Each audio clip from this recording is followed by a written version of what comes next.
We've reviewed all of PlayStation Plus and Games with Gold games for October 2018, so let's take a look and see what's worth your time. Friday the 13th, the game for PlayStation 4, is exactly what you'd want, or exactly what I want in a Friday the 13th game. Its asymmetric gameplay lends itself very well to the idea of Jason Voorhees and Camp Crystal Lake. My only problem with this game is the further support and improvements that I want to have happen aren't going to happen due to legal battles.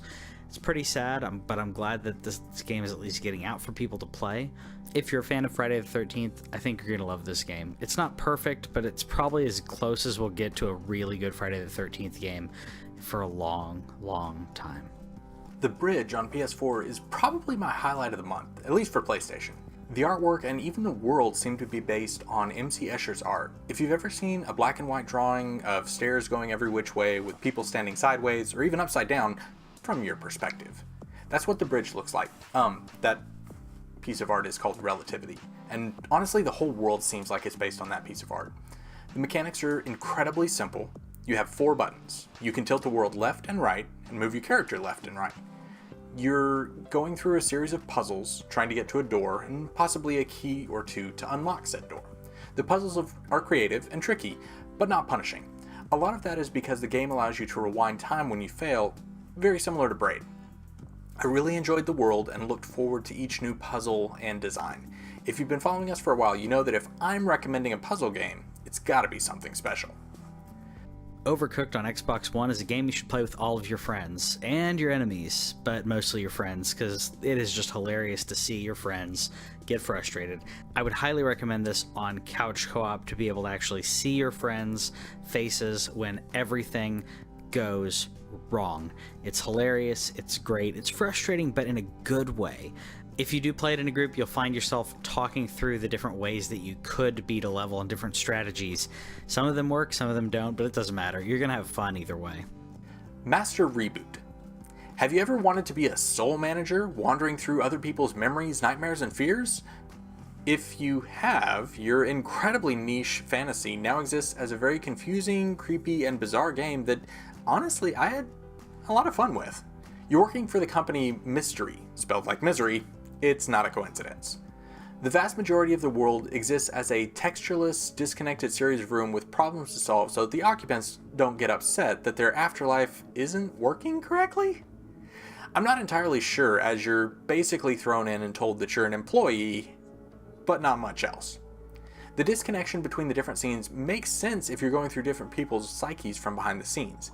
It won't be for everybody, but if you enjoy sitting in the dark with your headphones on, with an increasing feeling that maybe the noises aren't coming from the PlayStation, and you keep looking around and taking the headphones off to make sure you're still connected to reality like I did, this might just be your bag. If not, maybe watch somebody else play on a Let's Play. It's weird. Go check it out. Victor Vran for Xbox One is isometric hack and slash hunty demons kind of game, and I've been playing a lot of these, unfortunately. It's not as bad as racing games for me, but honestly I'd rather be playing Diablo or Path of Exiles. The game is not bad. It's got hours of gameplay and grinding, and the gameplay is not bad. It's just you only can play as Victor Vran, who's kind of boring except for the fact that he's voiced by the same guy as Geralt from The Witcher. It's the only good part in my opinion. The voice acting other than that is passable. The rest of the game is passable as well, but in an era where I have too many games and not enough time to play games, I'd rather be playing something else. 2064 Read-Only Memories. I'd recommend this, but maybe turn the music off. The voice acting is really good, but if you read quickly like I do, you'll find yourself interrupting them mid-line, as most of the characters speak very slowly. It's a visual novel with point-and-click adventure elements. Recommended if you like cyberpunk universes, chatty robot companions, or just to see what poverty looks like once humans start getting genetically enhanced. Spoilers, it's about the same. Hitman Blood Money is probably the last great Hitman game that I played, and thankfully I get to play it again. While I would say it lacks some of the creativity from Hitman 2, I think that Hitman Blood Money is probably the sweet spot. Now that I played it again, Honestly, I think it's probably my favorite, though Hitman 2 does hold a special place in my heart. The kills are pretty good, the variety is pretty good as well. The graphics, unfortunately, are dated, and that's the only drawback on this game, is the graphics. The gameplay is pretty solid for what it is, and the levels are creative enough and different enough to keep you interested if killing is your thing. Laser League is a competitive, 4-player multiplayer game with simple line-based art and mechanics. As your team activates barriers for the other team to try to take control of the field? It's unclear exactly what you're playing on, but whatever it is, it's mostly made up of neon lines. Games go pretty quickly, as the announcer rapidly introduces complications and extra mechanics to the game that make it more lethal for everyone. When both members of one team are dead at the same time, the other team wins. I'd imagine it's fun if you have the time to devote to learning the mechanics of the different traps and develop strategies to counter each, but I found it too frantic and random to feel fair or fun. Skip it. Stuntman Ignition on Xbox 360, backwards compatible to Xbox One, is exactly what you would expect. Strangely enough, this is a sequel to the PlayStation 2 Stuntman game, but it's, in my opinion, even better than that game for the most part. I don't know about you, but the car explosions and chases in movies have always been fascinating to me. Any stunt work is always fascinating, and this game puts you in that seat. Literally, you are a stuntman for movies, graduating from doing commercial work and being in stuntman school or whatever, and you have to hit certain marks and get the points that you need to be able to make the shot, not just pass the level, but you're really making a mark and trying to get the shot right for a movie. It's interesting. I don't think it has a lot of replayability, but it's interesting at least. Rocketbirds 2, Evolution.